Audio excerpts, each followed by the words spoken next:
Olá, meu nome é Jéssica, estou noiva há pouco tempo, mas logo vou me casar. E bem recentemente estive num curso de noivos promovido pela minha igreja, eu sou da Igreja Adventista do Sétimo Dia. E lá nesse curso, algumas coisas me preocuparam bastante.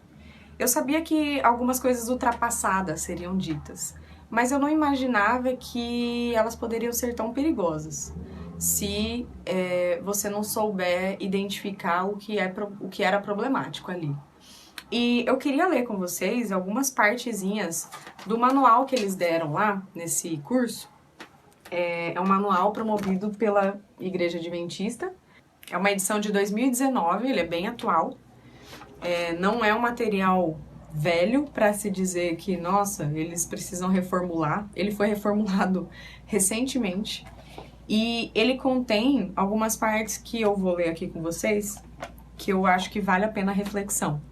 Tanto para você que está nesse processo de casar, tanto para quem já é casado e ouviu isso achando que isso fosse normal. Minha proposta aqui é trazer a reflexão para coisas que podem ser perigosas no seu relacionamento, que podem ser motivo para briga, para violência, para abuso, enfim.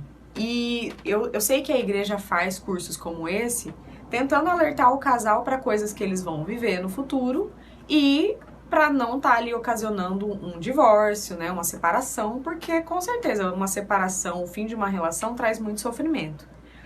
Mas, apesar da intenção, alguns conselhos estão mais próximos da violência, do abuso, de sobrecarregar seu parceiro, do que qualquer outra coisa. Eu quero começar aqui por uma parte que dá conselhos para as mulheres de como deixar o seu futuro marido mais feliz.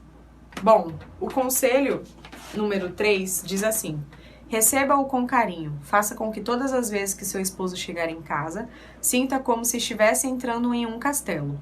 Envolva-o com abraços e motive os filhos a recebê-lo com carinho. Você é a rainha do lar. Nada de problemas e dificuldades. Este não é o momento. Depois de um dia de trabalho, é muito bom voltar para casa e ser recebido com carinho pela esposa e pelos filhos. Bom, para mim já é muito romântico esse negócio de castelo e rainha, enfim. Mas aqui o problema é que ele traz um relacionamento em que só o homem trabalha, né? Que só o homem chega em casa e a mulher ficou em casa cuidando da casa e dos filhos. Já não é muito a realidade da maioria dos casais, né? Mas tá, o outro item é o item 10. Não entre na caverna. O homem é um ser da caverna. Quando ele chegar em casa e entrar em sua caverna, deixe-o em paz. Provavelmente tem algum problema para o qual busca solução e quer ficar sozinho. Depois de um tempo, sairá de lá como se nada estivesse acontecido. Mas, se você o interromper, não vai ser legal. E acaba assim o conselho. Fica meio subjetivo. Mas você pode entender isso aqui como... Quer dizer, é difícil de entender, porque esse negócio do homem ser da caverna, a mulher não era, então, não entendi. Mas o homem carrega um fardo pesado, às vezes, né? Imposto pelo machismo e pela sociedade patriarcal, em que ele precisa resolver os problemas sozinhos, em que ele precisa dar solução para as coisas sozinho, de forma que ele não pode mostrar fragilidade, que ele não pode se abrir em casa, porque ele precisa sempre estar uma rocha. E isso é motivo de muito sofrimento para os homens e para as mulheres. Para os homens que precisam aguentar tudo sozinhos e para as mulheres que não têm acesso a isso dos maridos, né? E aí a gente vê muitos homens em depressão, muitos homens se sentindo fracassados, porque eles acham que eles precisam lidar com tudo sozinho e não é verdade.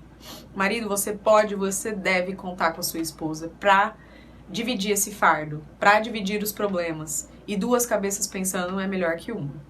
Bom, a outra parte é essa daqui. Um conselho para os homens de como deixar sua futura esposa mais feliz. E aí eu quero dar destaque para 2 itens. O item 2, que diz assim: seja romântico. Abrace-a, diga palavras carinhosas em todas as circunstâncias, e não só nas horas íntimas. Lembre-se, romantismo nem sempre deve terminar em sexo. Diga sempre, eu te amo. Estas são palavras mágicas. E aí eu vou trazer um contraponto do conselho que ele dá para os homens de como... Não, para as mulheres de como fazer os homens mais felizes, que diz assim, o item 5. Crie momentos românticos. Prepare de vez em quando uma comida especial, deixe as crianças com a sogra e receba-o com o jantar. Você vê a diferença? O homem ele precisa ser carinhoso, dar beijo, dar abraço, dar carinho, e ainda tem que considerar que nem sempre isso vai levar a sexo. A mulher, ser romântica, ela tem que fazer uma janta, ela tem que despachar as crianças e, sabe, tá mais a ver com a atividade doméstica ali da casa, né? É muito 2 pesos, 2 medidas, né? Eu não entendo como que... Por que dessa distinção? Por que tratar um desse jeito e o outro do outro? Pra mim isso é bastante problemático. O outro item que eu quero ler com vocês é o item 4. Seja cooperativo. Quer marcar pontos importantes na conquista de um bom relacionamento? Então, ajude sua esposa nas tarefas do lar. Encare isto como um investimento. Ele voltará em forma de gratidão, paz, carinhos e valorização. Bom, não ajude, marido, não ajude sua esposa. Cumpra com a sua obrigação. A sua obrigação é tal qual a da sua mulher. As tarefas domésticas, elas são divididas entre os adultos da casa. Se você não pode cumprir com elas, se você trabalha muito, se você não gosta, existem opções. Ou você faz, ou você negocia, ou você paga. Mais do que isso, não tem como você transferir. Você percebe que nenhuma das opções é transfira a responsabilidade. Não existe transferência de responsabilidade. E se não existe transferência de responsabilidade, não existe ajuda. Essa palavra não existe, ela é ilusória. E outra coisa, faça sua obrigação e não espere nada em troca. Você é o maior beneficiado e o único beneficiado nessa história toda. Porque se você não fizer, alguém vai fazer. E o serviço precisa ser feito. E aí, junto com isso, é o item 8 que eu já queria ler para puxar gancho nisso. Pense mais na casa, ainda aconselhando o homem de como fazer a mulher feliz, né? Bom, o lar é uma extensão da personalidade da mulher. Converse mais sobre o lar e os filhos. Ajude-a nas atividades domésticas. Você não deixará de ser homem por isso. Muito pelo contrário. Será o homem com que toda mulher sonha. Olha, é difícil falar o homem que toda mulher sonha, porque nem toda mulher sonha com o mesmo homem. Mas assim, um homem que ajuda nas atividades domésticas, isso não é sonho de ninguém. Isso é só querer um homem que não é infantilizado. Um homem que não é infantilizado, ele sabe das obrigações e que se ele for morar sozinho, ou se ele for morar com outros adultos que não sejam, né, mulher, família, enfim, ele vai ter que fazer. E por que dentro de um casamento isso vira ajuda? Isso aqui precisa ser urgentemente repensado. Principalmente no que a igreja quer ensinar para casamentos felizes. O lar não é uma extensão da personalidade da mulher. O lar é uma extensão da personalidade de todo mundo. Todo mundo precisa de um lugar, de um pertencer, de uma família. Isso não está inerente às mulheres. Aí eu quero pular para a parte que fala sobre a sexualidade. São vários os problemas, mas eu vou destacar aqui alguns para esse vídeo não ficar muito grande, que são ali o manual falando com você que é mulher, tá? E dando algumas orientações sobre sexualidade. Eu vou ler 4 itens aqui que estão marcados e depois eu comento rapidinho. Bom, item 2. Os homens têm um impulso sexual muito forte. Eles gostam de fazer sexo. O hormônio testosterona é responsável por este apetite sexual que faz com que as mulheres achem que eles só pensem em sexo. Achar ou não achar, não vai mudar. Eles são assim e é bom que você saiba disso. Procure atender às necessidades sexuais de seu marido. Ele vai precisar de você. Problema. 3. O homem fica frustrado e muitas vezes até com raiva quando a mulher se nega a fazer sexo. 4. Se você quer ter seu marido emocionalmente conectado a você, faça sexo regularmente com ele. 5. O homem fica nervoso e muito irritado quando fica muitos dias sem fazer sexo. Quer ter um homem calmo, sereno e tranquilo do seu lado? Você saberá o que fazer. 6. Um homem sexualmente satisfeito em casa não procura sexo fora de casa, a não ser que seja um pervertido sexual. É capaz que eu nem precisava falar aqui item por item, mas vou fazer. Porque talvez a gente é criado numa cultura de que esse mito de que o homem tem mais necessidade sexual do que a mulher, isso é fisiológico. E eu sinto em dizer que não é. Deus seria muito injusto se ele tivesse colocado a necessidade do sexo no homem e a obrigação de satisfazer sexualmente esse homem na mulher. Não faz sentido. Não faz sentido, a Bíblia não traz isso. O livro de Cânticos, ele é inteiro falado sobre sexo. E a mulher vai atrás do homem. E a mulher tem desejos pelo seu marido. E aqui, por que agora isso virou necessidade do homem? E por que a mulher precisa ter a obrigação de atender esse marido? Porque fisicamente ele precisa mais. Gente, não é verdade. Não é verdade. Se você um dia pensou que isso é verdade, eu tô aqui para te dizer, não é. E pense, você cristão, seria injusto da parte de Deus colocar isso inerente ao nosso corpo, ao nosso físico, não é. Bom, outro problema é esse manual tentar justificar por que de um homem ficar frustrado, violento, com raiva, por falta de sexo. E querendo colocar a culpa na mulher se isso acontecer. Gente, os números de violência doméstica dentro de uma relação, de um casamento, de uma relação estável, são enormes. E tudo isso eu tenho certeza que é porque se entende que é normal, se justifica um homem ficar bravo, justifica um homem ficar violento por falta de sexo, porque uma mulher não quer sexo? É porque a mulher não quer sexo? Ou porque o homem quer muito? Ou é porque dentro dessa relação não existe respeito, não existe cumplicidade, não existe troca, não existe nenhum ambiente para que o sexo aconteça de forma consensual e de uma forma boa, né?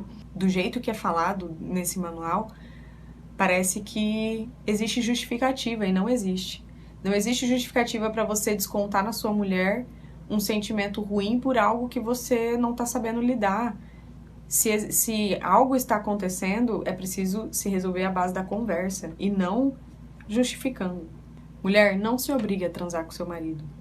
Não acha que isso é obrigação sua e que e por ele ter uma necessidade maior do que a sua, você precisa fazer até quando você não quer. Não é assim que acontece. Não deveria ser assim que acontece. Não deveria ser assim.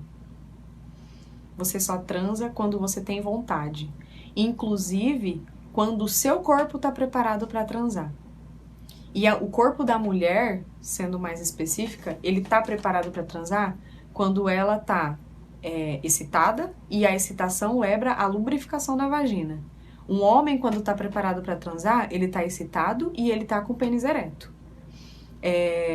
O nosso corpo responde fisicamente através da ereção e da lubrificação aos estímulos que, né? Estímulo psicológico, estímulo de toque. Há vários estímulos que preparam esse corpo para o sexo. Você não tem como justificar um sexo sem vontade, porque a sua vagina não vai estar lubrificada, e não estando lubrificada, você vai se machucar. Então, Deus, na sua sabedoria, na sua infinita sabedoria, Ele fez com que o nosso corpo reagisse a tudo isso, a todos esses estímulos, a essa vontade. Então, tudo que for fora disso não é normal. Algo está errado e algo precisa ser resolvido. Por último, eu queria entender por que esse item 6 está relatado aqui nos conselhos para as mulheres. Que um homem sexualmente satisfeito em casa não procura sexo fora de casa, a não ser que seja um pervertido sexual. Para a mulher achar que a obrigação é dela satisfazer esse homem, e se ele achar fora de casa é culpa dela, essa traição? Ela é a culpada por isso? Ou o fato dele ser um pervertido sexual, por que isso aqui tá para a mulher? Eu não entendo o que a igreja está querendo propor com isso. E aí é o meu apelo final, para acabar esse vídeo que já está enorme. Você que está no processo de casar, precisa conversar sobre isso, precisa repensar essas questões de sexualidade, dos deveres domésticos, de mulher isso, homem aquilo. Vocês são únicos, vocês são diferentes dos casais que vocês conhecem. Vocês têm uma dinâmica diferente e Deus respeita tudo isso. Deus leva em consideração a nossa individualidade. Não cabe dentro de uma caixinha como um casal deve ser. Porque Deus nos fez assim, únicos, diferentes, plurais. Então, vocês precisam entrar num consenso de, primeiro, equidade, respeito, cumplicidade, parceria. E dentro disso, eu tenho certeza que não existe receita melhor para que esse casamento dê certo. Então, conversem, repensem, fala com as pessoas que têm mais experiência. Eu tô falando aqui sem ter experiência, mas já problematizando tudo aquilo que eu acho que poderia trazer sofrimento para mim e para o meu parceiro. E é o mesmo que eu espero para você, que também vai casar. E instituição adventista, vocês precisam mudar esse manual. Esse material não pode correr o Brasil e a América Latina mais, porque ele vai trazer sofrimento para os casamentos. Se até agora vocês não tinham problematizado essas questões sexuais, essa questão de sobrecarga da mulher na questão das tarefas domésticas, vocês precisam repensar o que vocês estão ensinando. Porque se vocês querem realmente a felicidade dos casais, se vocês querem evitar divórcio, evitar sofrimento, esse tipo de coisa não pode mais ser falado. Eu espero de coração que vocês revejam, que vocês mudem. E, claro, existem coisas positivas nesse manual. Não estou falando que ele é de todo ruim. Mas esses pontos que eu tentei trazer aqui são as principais causas de abuso, estupro e assédio. Coisa que isso acontece a cada minuto no Brasil. Então, a gente precisa se proteger disso. A gente precisa repensar essa cultura do estupro, esse machismo implantado dentro da igreja, porque eu tenho certeza que essa não é a vontade de Deus. A vontade de Deus é que a gente viva bem, é que a gente viva feliz e pleno, dentro de um casamento e em qualquer relação que a gente tiver aí na vida. Então, eu espero ter contribuído de alguma forma, de coração. Obrigada.